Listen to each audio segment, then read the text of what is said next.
যদি আপনার মনে হয় যে দেয়ালে পিঠ ঠেকে গেছে, কেউ কিছু করতে পারছে না আপনার জন্য, আপনি পরিপূর্ণ ইয়াকিনের সাথে, দৃঢ় বিশ্বাসের সাথে এই 4টা আমল নিয়মিত করবেন। এবং আমি বহু মানুষকে পার্সোনালি এটার পরামর্শ দিয়েছি, ওনারা আমল করেছেন, আমল করে উপকৃত হয়েছেন। এরকম বহু মানুষ আছেন, বৃদ্ধ মানুষ, বাবা ক্যান্সারে আক্রান্ত হয়েছেন অনেক দেরিতে, আল্লাহ তাআলা অলৌকিকভাবে সাহায্য করেছেন। হ্যাঁ, কখনো যদি আল্লাহ তাআলা এই আমলগুলো করার পরও আমার বিপদ দূর না করেন, তাহলে হয় আমার আমলের মধ্যে কোনো ত্রুটি ছিল, অথবা আমার এই বিপদ দূর না হওয়ার মধ্যে আমার জন্য কোনো কল্যাণ নিহিত ছিল। আল্লাহ তাআলা আমার দোয়া কবুল করে যে উপকার হতো তার চাইতে বেটার কিছু হয়তো আমাকে দিবেন, এই ইয়াকিন একজন ইমানদারের থাকবে। সে 4টা আমলের 1 নম্বর হলো ইস্তেগফারের আমল। ইস্তেগফার, আপনি ফেসে গেছেন কোনো জায়গায়, কোনো উপায় পাচ্ছেন না, আপনি ইস্তেগফার করতে থাকেন।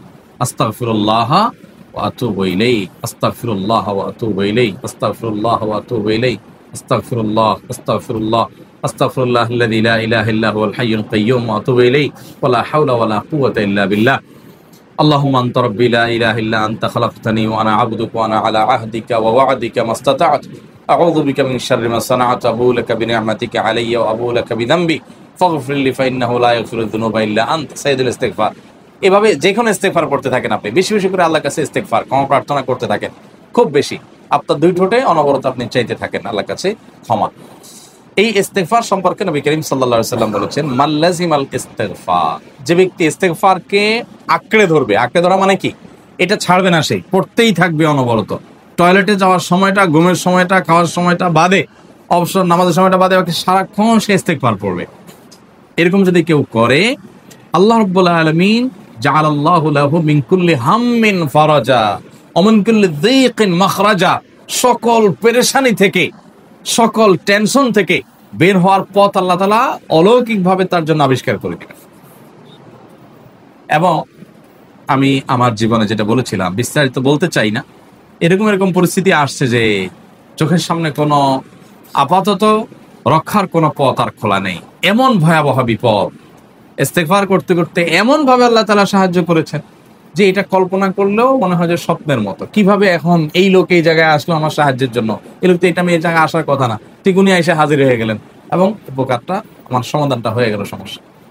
তো আলহামদুলিল্লাহ, বহুবার আমি পরীক্ষা করেছি, আর আমার পরীক্ষার 2 পয়সার দাম নাই, হাদিসে বলা আছে, গ্যারান্টি দেওয়া আছে, আমার পরীক্ষা করলেই কি না করলেই। তাহলে একটা আমল হলো কি, ইস্তেগফার। সব সময়ের জন্য এটা কন্টিনিউয়াস করবেন, আর এমনিও অবসর সময় ইস্তেগফার করবেন। আরবদের মধ্যে সৌন্দর্য আছে, তারা বিভিন্ন ডাক্তারের ওয়েটিং রুমে বা বিভিন্ন জায়গায় মানুষ যেখানে অপেক্ষা করে পাবলিক প্লেসগুলোতে লিখে রাখে ইস্তেগফার করুন, আপনার হাইওয়েগুলোর পাশে লেখা থাকে ইস্তেগফার করুন, এবং তারা আসলে একটু পরপর দেখা যায় ইস্তেগফার করে। ভালো মন্দ গুণ সবার মধ্যে আছে, তাদের এই ভালো গুণটা আছে, ইস্তেগফার বেশি বেশি করা।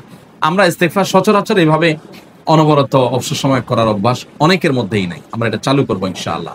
বিশেষ করে যখন কোনো সমস্যা হবে তখন ইস্তেগফার চলতে থাকবে মুখে অনবরত, ধীরে ধীরে মহব্বতের সাথে নিজেকে, নিজের পাপ অপরাধগুলোর কথা স্মরণ করে আল্লাহর কাছে মাফ চাইতে থাকো, পেরেশানি দূর হবে ইনশাআল্লাহ। 1 নাম্বার 2, দুরুদ, নবী করিম সাল্লাল্লাহু আলাইহি সাল্লামের প্রতি দুরুদ পাঠ করা। এটা যদি আপনি নিয়মিত করতে থাকেন মহব্বতের সাথে, আল্লাহুম্মা সাল্লি আলা মুহাম্মদ ওয়া আলা আলি মুহাম্মদ কামা সাল্লাইতা আলা ইব্রাহিম ওয়া আলা আলি ইব্রাহিম ইন্নাকা হামিদুম মাজিদ, আল্লাহুম্মা বারিক আলা মুহাম্মদ ওয়া আলা আলি মুহাম্মদ কামা বারাকতা আলা ইব্রাহিম ওয়া আলা আলি ইব্রাহিম ইন্নাকা হামিদুম মাজিদ।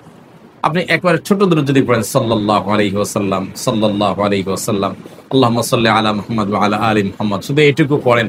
জাযাল্লাহু আন্না মুহাম্মাদাম মা হুয়া আহলু, শুধু এইটুকু পড়েন।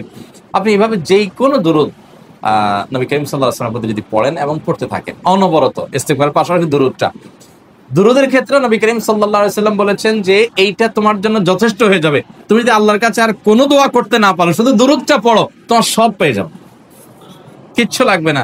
এক সাহাবী বলছেন, রাসূলুল্লাহ, আমার দোয়ার মধ্যে দুরূদ কত পার্সেন্ট রাখবো?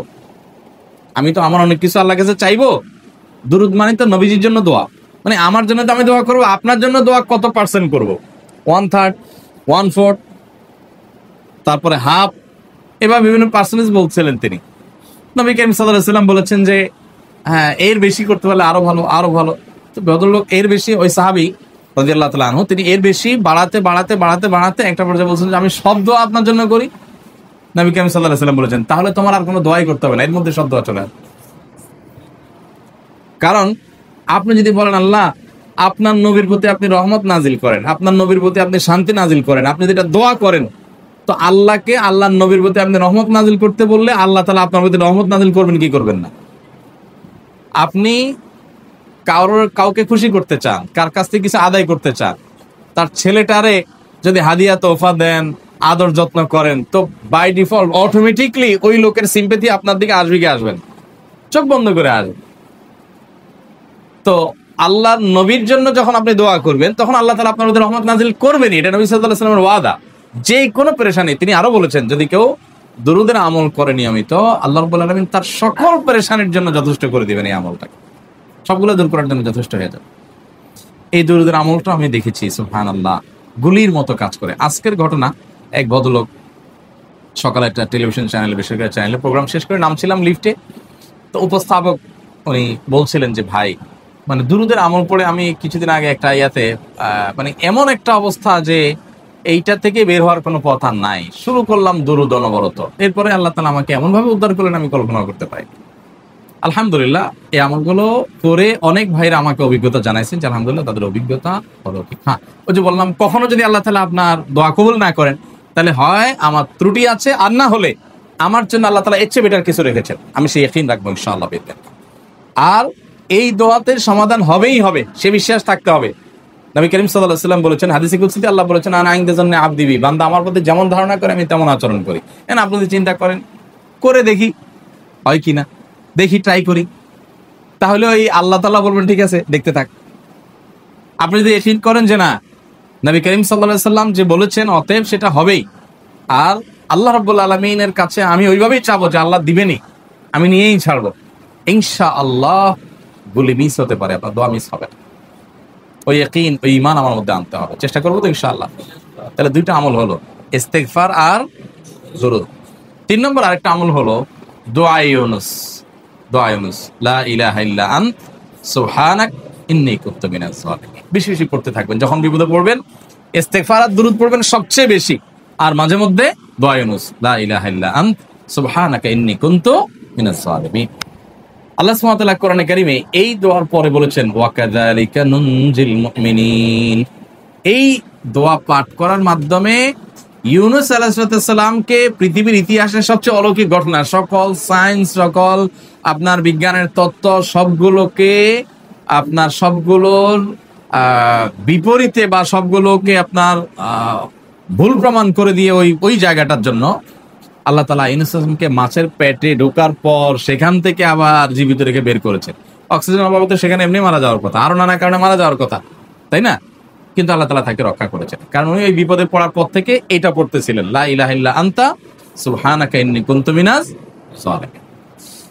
তো আল্লাহ তাআলা কোরআনে বলেছেন এটা ইউনুস, তার নবী ইউনুস আলাইহিস সালামকে আল্লাহ তাআলা এর মাধ্যমে রক্ষা করেছেন, সেটা তার জন্য খাস না, এটা তার জন্য স্পেশাল না, বরং আল্লাহ বলেছেন ওয়া কাযালিকা নুনজিল মুমিনিন, এটা দিয়ে আমি তাকে রক্ষা করেছি, একইভাবে ঈমানদারদেরকেও এইটার মাধ্যমে রক্ষা করব। এটা বড় অস্ত্র পেয়ে গেলাম। দোয়া ইউনুস বেশি বেশি একটু পড়বেন ইনশাআল্লাহ, লা ইলাহা ইল্লা আনতা সুবহানাকা ইন্নী। আমার দেশে আবার দেখা যায় বিপদ হয়ে গেলে তখন হুজুর ভাড়া করে যে ভাই আপনারা সবাই মিলে এটা 1 লাখ বার পড়ে দেন, 1.5 লাখ বার পড়ে দেন, টাকা দিমু আপনারা পড়ে দেন। আপনারটা আপনি পড়বেন ভাই, হুজুরদের কাছে দোয়া চান সমস্যা নাই, আর হুজুরদেরকে খাটায়া টাকা দিবেন কেন, এমনি টাকা দিবেন না দিয়া। আর এই দোয়া নিজে নিজে করতে থাকবেন। ইউনুস আলাইহিস সালাম ওই সময় কি লোক ঠিক করছিলেন যে ভাই আপনারা সবাই দোয়া ইউনুস পড়েন, আমি গেলাম, আমি মাছের পেটে গেলাম, আপনারা বসেন সবাই দোয়া ইউনুস পড়া দেন, করছেন উনি? ওনারটা উনি করছেন, তো আপনারটা আপনি শুরু করবেন, দোয়া ইউনুস না।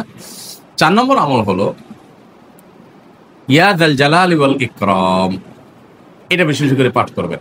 নবী করিম সাল্লাল্লাহু আলাইহি ওয়াসাল্লাম বলেছেন আলিযু বিয়া যাল জালালি ওয়াল ইকরাম, ইয়া যাল জালালি ওয়াল ইকরাম এইটাকে তোমরা আঁকড়ে ধরবে। ইয়া যাল জালালি ওয়াল ইকরাম এর মানে কি? এটা আল্লাহকে ডাকা, আর কিছু না। এবং হাদিসে বর্ণিত দোয়া, এটা মাসনুন দোয়া।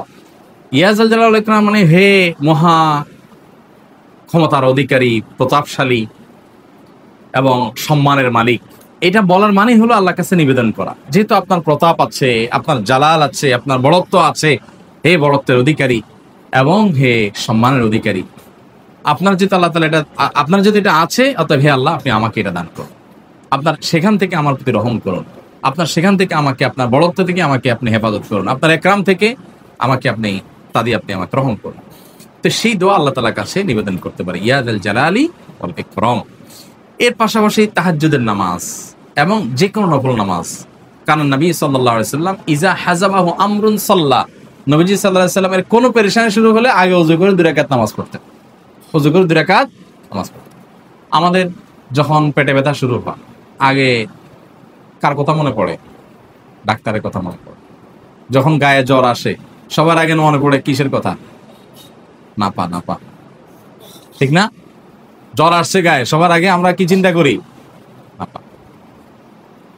নাপা আপনি চিন্তা করেন, খান, নিষেধ না তো, ওষুধ গ্রহণ করা সুন্নত।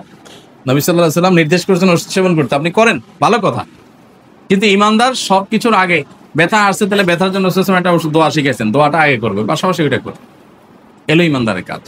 আমরা আজকাল ইমান থেকে অনেক দূরে সরে গেছি। আল্লাহ আমাদের সেই ইয়াকিন দান করুন। তাহাজ্জুদের সময় দোয়া, অনেক বেশি দোয়া কবুল হয়। তাহলে 4টা আমল ইনশাআল্লাহ আপনাকে এই ভয়াবহ বিপদ থেকে উদ্ধার করার জন্য সাহায্য করবে ইনশাআল্লাহ। সেই ইয়াকিন নিয়ে করবেন। সেই সাথে as-সাদাকা তারদুল বালা, দান সাদাকা করা, অন্যান্য যে আমলগুলো আছে টুকটাক সেগুলোর সাথে সাথে চালানো। বাকি এই 4টাকে বেসিক্যালি একটু জোরভাবে করতে থাকেন।